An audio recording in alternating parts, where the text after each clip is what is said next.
A great evening to you and a warm welcome to Prime Business. I am Pius Kojo-Baka.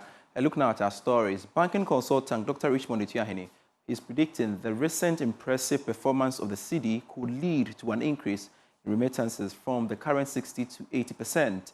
According to Dr. Etiahene, a stable and strong cedi makes it more attractive for Ghanaians living abroad to send money back home as they can get more value for their foreign currency. He spoke to Joy Business. 5% system, and that is my main target, that remittances will move from the current position of 60 to maybe 80%, and that will help the economy. Now, the second one, to me, is the transformation of the agri sector. It is so critical. I think it's more critical than any other thing. If we don't restructure our agri and begin to talk loose about the agri, any money we get from cocoa or gold, we will use to import rice. So we go back to square one. That is why I'm saying that. Let us begin to think about structuring and transforming the agri sector to make it more viable, employ more people, and so that people will go there and also support the cedi. So I disagree with those who are taking that parochial interest of saying that you will get more cedi. If you get more cedis and inflation is 40% and depreciation is 50%, what is the value of your money? You always have to talk about the value of the money. How expedient should these reforms be implemented? Medium to long term? Yeah, I said the targets like remittances, for instance, is now and then. And I'm being told, reliably informed, and from the data I receive, I think we are moving on the right trajectory. I mean, I think we have moved from the 50% we used to collect some years ago. I'm told it's now about 60 to 70%. And I expect them to go to the Bangladeshi model, where you can collect as much as 95% through the banking system. And that is my main target, that remittances will move from the current position of 60 to maybe 80%, and that will help the economy. Now, the second one, to me, is the transformation of the agri sector. It is so critical. I think it's more critical than any other thing. If we don't restructure our agri. Now, Director of the Institute of Statistical, Social and Economic Research, Professor Peter Cu, is calling on the Bank of Ghana and relevant authorities to strictly enforce the country's exchange rate regime to maintain the recent gains in the cedi's value. Now, he warns that without strong regulatory action and market discipline, the current appreciation could be short-lived, threatening economic stability. He spoke to Joy Business at the launch of the Youth in Indigenous Enterprises in the informal and stakeholder engagement. I think it's good. We don't want our exchange rate to be fluctuating. It doesn't help business planning, even government debt revenue. So to ensure stability in our exchange rate, we continue to have the kind of monetary policies we're having. The Bank of Ghana continue to shore up our reserves in terms of gold, take advantage of the geopolitics, because the US dollar is losing a lot of value recently. But it may reverse, given that now there's a deal with China, trade deal with China, that might reduce slightly. But take advantage of what is happening and shore up your gold reserves. We also have to ensure fiscal prudence.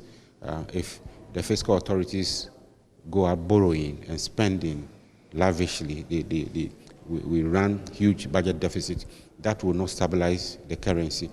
But if we have a decent fiscal space, certainly the currency will stabilize. Then also enforcing the exchange rules.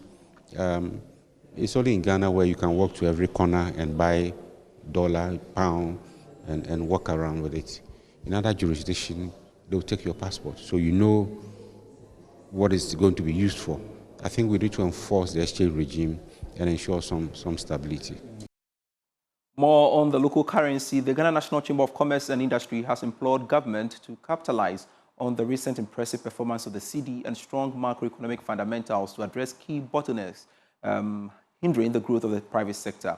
President of the Chamber, Stefan Mason Abbas, highlighted the current VAT system, high port charges, utility tariffs, among others, as key challenges hampering their growth.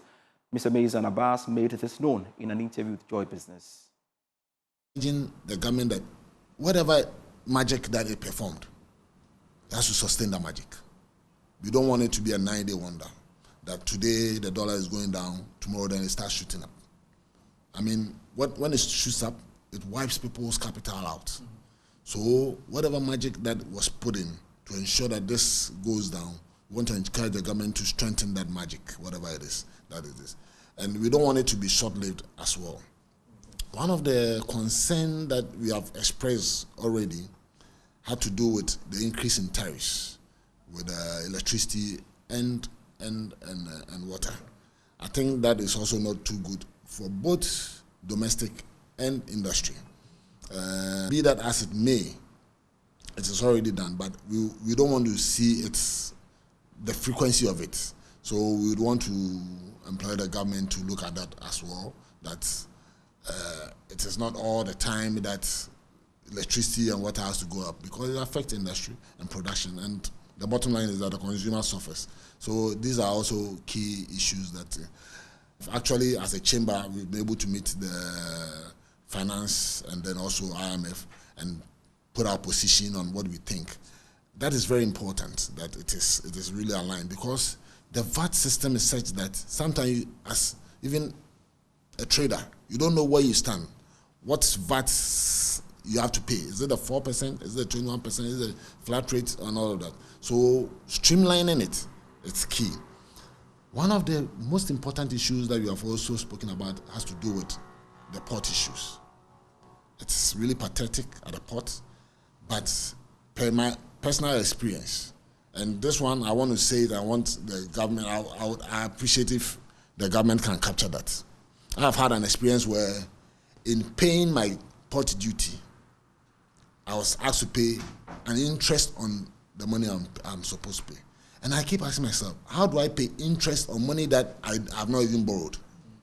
You import stuff, you are supposed to pay duty, they give you the bill, and then they add an interest. For what purpose? So that is something that, I mean, if the government can look at, it's very disheartening. The Bank of Ghana has announced that it will celebrate the 60th anniversary of the Ghana Cedi on July 19. A statement released by the central bank today said the Cedi will mark 60 years as Ghana's sole legal tender. More in this report. Its issuance on July 19, 1965 to replace the Ghanaian pound as the sole legal tender, the Cedi has remained a strong symbol of Ghana's economic sovereignty and development. The statement said to adapt to the changing demands of the Ghanaian economy, the Cedi has evolved through several modifications in form and policy direction over the last 60 years. Ghana's tenacity, innovation, and quest for economic stability are all embodied in the Cedi's reforms, from the first notes and coins to the safe currency we use today, the statement said. The BOG explained that, in recognition of the important milestone, the central bank intends to commemorate the 60th anniversary of the issue of the Cedi with a series of nationwide activities and engagement between July and December 2025, including official launch events, public exhibitions, educational campaigns, and stakeholder forums. The anniversary will offer an opportunity for Ghanaians to reflect on the history of the Cedi, to celebrate the progress made, and to reaffirm the collective responsibility to protect the value and integrity of the currency. Away from the Cedi and its related stories, ineffective revenue mobilization and persistent revenue losses have been cited as hurdles impacting negatively on the country's energy revenue stream. Speaking at the third-party vendors forum in Accra, Deputy Minister for Energy and Green Transition, Richard Jan Mensah, reaffirmed the government's commitment to introducing greater private sector participation in the energy sector. Here's a report. Charged Up 2025 is a flagship event organized by Tex Genesis Limited, TGL, a leading solutions provider specializing in electronic customer engagement. Speaking to do a business on the sidelines of the ECG Vendor Forum, Deputy Minister for Energy and Green Transition, Richard Jan Mensah, emphasized the government's commitment to involving private sector players in the energy distribution chain. Even ECG as a company doesn't operate, actually run all their value chain by themselves. They have other private sectors or private players coming in. Private players like the TGL that today have this program. And this is the same thing the government is also going to. So the private sector is coming in to augment or to complement the work that ECG is actually currently doing, to ensure that we have accessible power to everyone, to also ensure that we have a robust power sector, and also to ensure that the power that we generate and we give out is affordable, that everybody can actually also. So it is one thing having power, it is another thing being able to afford for the power. So if you have power and people cannot afford it, it means that you have not done so much. So we want to look at it from both ends. There should be access, there should be affordability, and then there should be that sustainable power for the people as well. Michael Akolache, Chief Operations Officer at Text Genesis Limited, highlighted the company's role in deploying digital solutions that has enhanced ECG's revenue collection systems. We've introduced a unified vending platform, which means that for the over 20 meter types that we have in this country, from a single interface, you are able to sell power to all these meter types. Also, for customers who have the offline meters, which is the meters that use the card, we've introduced a unified card reader that also allows you to sell to all card types. What this does is, for a vendor, you don't have to pay money to serve different kinds of customers. From a single portal, you can do this without having to invest quota.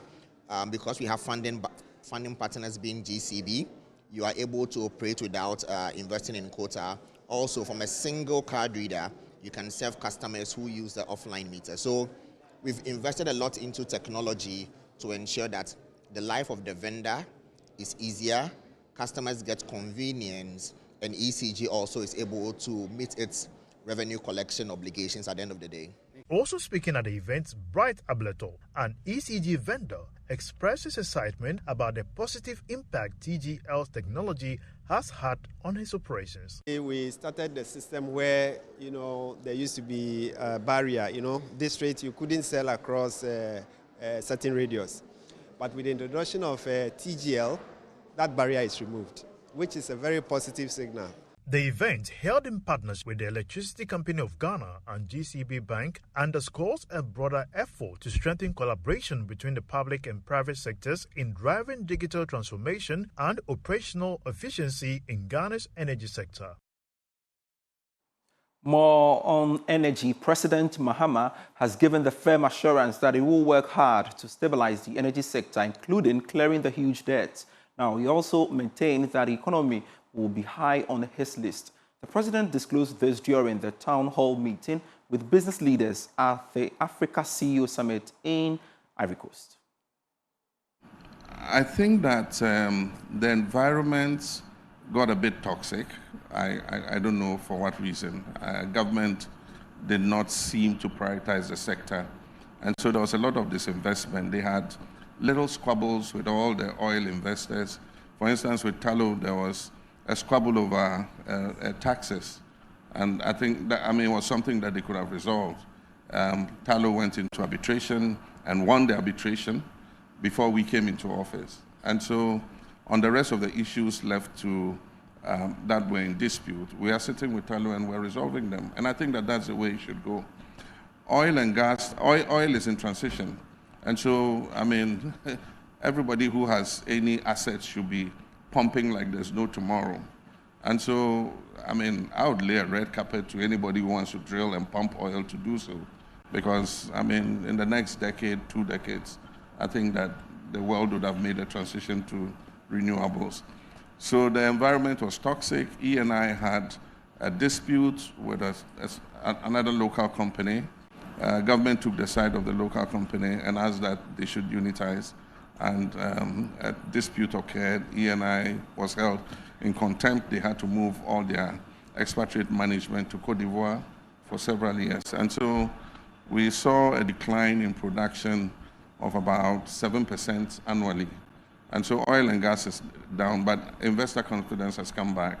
New commitments are being made to produce more gas and oil. Talk about some of those commitments that you are getting at this point. For instance, we're going to build a second gas stream, which will handle more gas coming out of our first field, that's Jubilee. The Jubilee partners, Tullow and Cosmos, are able to put more gas on stream. And so we need a second gas train to handle that because our current plant in the Trouble cannot handle the extra gas. And then E&I are back, and they are drilling again. And the early signals are that we might find considerable quantities of oil and gas. And when that happens, we're using our gas entirely to produce power. And so we have a gas to power policy. Away from energy stories, the National Insurance Commission is intensifying efforts to reduce fraudulent claims in a bid to accelerate the processing and payment of legitimate insurance claims. The Commission is hopeful the move will help reduce fraud in the industry and promote transparency as well as insurance coverage. More in this report. NIC said it intends to leverage the 2025 Inclusive Insurance Innovation Challenge to, amongst others, attract proposals that offer innovative solutions to curb fraud in the sector. Speaking to journalists on the sidelines of the launch of the challenge, Deputy Commissioner of the NIC, Bernard Ohimemba, said the Commission is keen on adopting innovative and collaborative approaches to improve claims payment. So claim is a very interesting thing in the insurance space. I think in the last 2 weeks, I had the opportunity to be in Kantamanto, where one of our innovative insurtechs in the space paid about 9 million to women to traders in Kantamanto whose wares got destroyed in the recent Kantamanto fires. Every day, the insurance industry pays almost 2 million in claims every single day to people in the market. So as a market, there's a lot going on in terms of claims payments, right? We believe that there could be more achieved in terms of the speed with which some of these things happen. But then you raise an important question about fraud, claims fraud. So as part of the innovations that we are inviting, we want to see people who bring creative ideas on how we can reduce fraud so that can help us speed up the claim processes. Because normally, when claims come and insurers have questions on it, it prolongs the time that it takes to settle, right? So once you can suppress fraud, then it gives you the confidence to pay claims much quicker. So this is an area that there's already work going on there as well. On her part, Insurance and Risk Finance Facility Coordinator, the UNDP, Amina Samo, highlighted the need to broaden insurance coverage, particularly among informal sector workers, to build resilience and promote inclusive growth. As we go forward, we need more products that will cater for the informal sector. And by the informal sector, we are talking about those traders in the market, the subsistence farmers, the water seller, the cocoa seller, the charcoal seller. We are looking for ways of protecting their livelihoods. We have heard a lot about life insurance. What we think we want to do now is to touch their livelihoods, the goods and services that they provide. What insurance products will be there to be able to serve them. That is the reason we are coming up with this innovation challenge. We want by the end of the challenge to be able to have products from innovators that will cater for the traditionally excluded sectors of the population. Ghana's human resource sector is taking a bold step with the launch of the Human Resources Professional Chair, a landmark academic and professional initiative aimed at deepening HR research, policy and practice. President of the Chartered Institute of Human Resource Management described the chair as a game changer for talent development in Ghana. She spoke to Joy Business at the launch. Resource Professional Chair in Ghana is a prestigious academic and professional initiative designed to advance human resource management practice, research, and policy in Ghana. Yes, President of the Chartered Institute of Human Resource, Florence Hatchford. So it's kind of being piloted here. And once this is established, the idea is also to replicate it in the other tertiary institutions. I spoke about the MOU that has been signed with the tertiary institutions. So far, we've signed an MOU with Central University as well, and we're hoping that maybe down the line, they can also establish a professorial chair, as well as in KNUST and UPSA. So we're hoping that, the professorial chairs will be established in all the various institutions. Head of the Human Resource Department at the University of Ghana Business School, Professor Damo Bibekun, shared more insight with respect to the initiative. So this is a university, it's a higher education institutions, and what happens is that we collaborate with professional bodies to tell the world that universities and professional bodies, they want to give back to society. And in the University of Ghana, a few of them have begun We have Bank of Ghana, Finance Chair, ACCA has done something like that. And I'm from the Department of Human Resource, right here at the business school. And ever since, there's never been anything like that. So not too long ago, there was an MOU between us and the Human Resource Institute body here in Ghana. Founder and Chief Executive Officer of Ghana's leading human resource consultancy, Lane Services, Ellen Hagan, stressed the need to support the HR profession. You know, we need to ensure that we'll be able to support research and do framework for the initiatives that we are supposed to be doing. So it's a lot of work. So we're going to engage stakeholders, create their awareness, and this is why we have started with the press conference, to let people know that history is being made, because it's the first time in Ghana that this initiative has taken place. We are very happy about it. Remember, they are still watching Prime Business.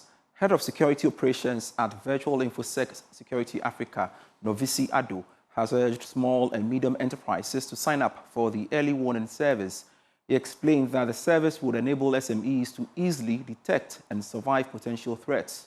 Mr. Ado made these remarks at the launch of Virtual InfoSec Africa's AI-driven managed security and digital forensic services. Service called the Early Warning Service. In fact, this is a service that we believe every SME should sign on to. Why? Because it is the quickest way to understand what's happening. You don't have the expertise, and the onboarding process or bringing you on board is so simple and smooth. When we do that, automatically you join the protection wagon. That way, you don't suffer from too much of not knowing this or not knowing that. So we believe that as a simple measure, sign on to Early Warning Service. And of course, be aware. Take your own security as a company very seriously. Most SMEs come up, they don't have any security respondents, so that's why we come in. We can have packages that are tailored for small businesses, so that even though you don't have the expertise, you can leverage on our expertise to ensure that your business thrives, so you don't become a victim and cry after.